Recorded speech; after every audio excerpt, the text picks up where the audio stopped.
Naka-full alert na ang buong puwersa ng pambansang pulisya ilang araw bago ang halalan. Ano-ano ba ang paghahanda ng PNP? Alamin natin sa report ni Jap Regala.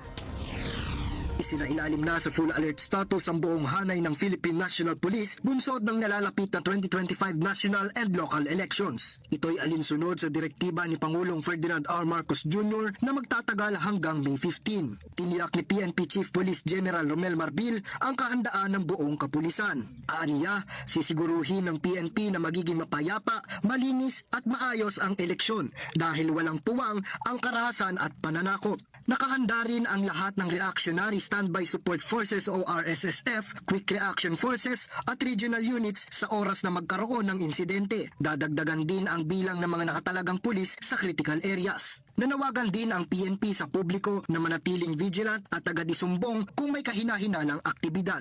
Para sa totoong balita sa Bagong Pilipinas, Jap Regala, Congress News.